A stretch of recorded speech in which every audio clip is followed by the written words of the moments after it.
The international title was on the line. Is that the international title? The intercontinental, the continental title? One of the titles was on the line. Yes, it is. The other one's the continental, yes. It was Okada versus Buddy Matthews, and we mentioned it earlier in the program. This is where Buddy injured his ankle apparently in this ring. And again, I thought that I didn't catch it because it was on the entrance, and he made it through this whole match and was the most impressive guy in the match. And I'd seen him limping at one point, but since then he was doing a running spot. I was like, oh, he was selling what he was doing before, but he's just apparently a tough fucking guy. But it's insulting to Buddy, as hard as he works and as much as he tries to get his shit over, to have to work with a fucking lazy ass piece of shit like Okada. Be quite honest with you. I'm just being honest. Instead of recounting the matches and the endless blow-by-blow description, here's what I'm saying as a person who has been involved in training programs and talent scouting and fucking development, invented developmental, for fuck's sake. Because that's what I was going to say. Stacy was watching part of this thing with me. And I said to her, I said, look at this guy. I said, am I overly critical? Am I biased? Look at this guy and his appearance in the ring and his work that he is exhibiting, and tell me, would he have stood out in an Ohio Valley wrestling class? And she said, no, he's the shits. And she reminded me of who he works like. Do you know who Okada works like? I have no idea. David Flair. Oh, come on. No, bless him. Come on. No, bless him. He was a heck of a nice kid, but David Flair didn't get it. And that's when Okada, he's soft, he's bland, he's slow, he's boring. He's obviously not working any harder than he has to at any point. And there's no charisma. There's no look. There's no, what the fuck? If I said Mercedes was the most expensive female flop that Tony's ever purchased, the men's title has to go to Okada. He looks like a Japanese Elon Musk. And his shit is unwatchable. Did you see the elbow fall off the top rope? He didn't drop it. He just fell. It's Buddy's from over there, down under, with the Vegemite and all that type of stuff.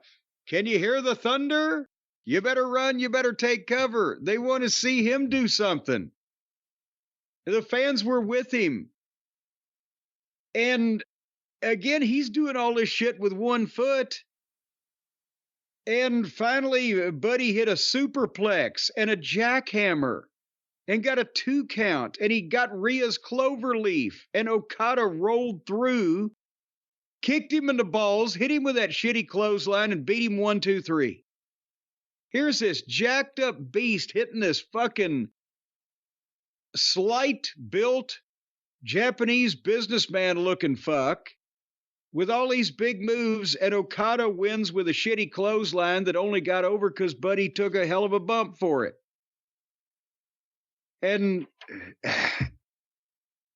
what the fuck is, at some point, do you not say to yourself, I can't believe that I paid what I paid for what I'm staring at on this monitor with my own eyes, and I need to either tell him start working hard if he can, or phasing him out and get somebody over with his name while he's still got one.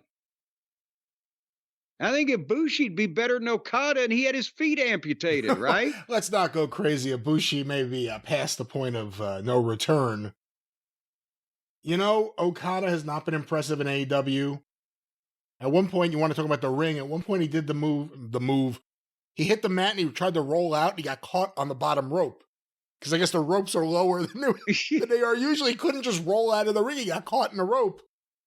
Buddy Matthews has a great look, has an awful name, was in front of a hometown crowd. You could say the same thing about Harley Cameron in terms of being in front of a hometown crowd. Now, they got the Tony Storm match, but there was a lot of things in between that deflated people, like this match. You're paying Okada all this money. Tony Khan could do it. I'm not even going to blame him for that. He could do it. He doesn't have to care. But if you could recognize what's happening, maybe it was worth it to kind of try to do something here and give Buddy a big win. Roll the dice. See if you can get something out of any of this.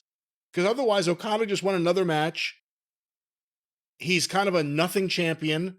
He's got nothing going on. He's virtually done nothing since the Bucks haven't been on TV. Well, I was about to say, his group, his cohorts in crime, they just went home because they weren't over and it was embarrassing them to go on TV and flop. So they just went home to get paid and left him standing around doing interviews where the only word he can say in English is bitch and having these slow ass, fucking shitty matches.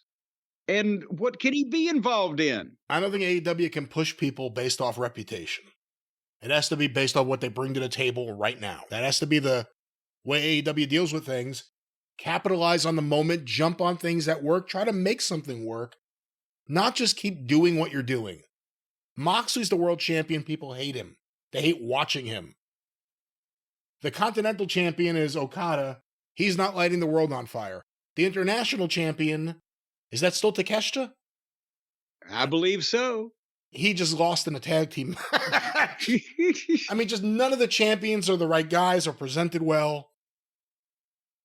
But yeah, he beat Buddy Matthews here. This was a chance to, even though he's hurt and we now know that, if they had put Buddy over here, maybe you have a chance of having someone who could be a bit of a star for you.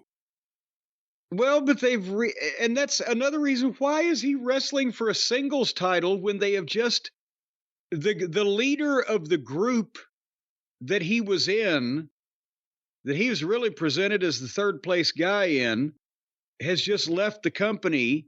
So they repackaged him and Brody King as a tag team, and then beat them right away. They lost their first tag team match on Dynamite, and then they put Buddy in as a single, wrestling for a title, and he gets beat too.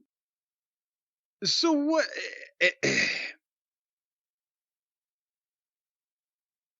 Anyway. Well, that was that match, but if there was ever a time to do something, that was it. We wish him a speedy recovery so he can come and put the girls' champion over.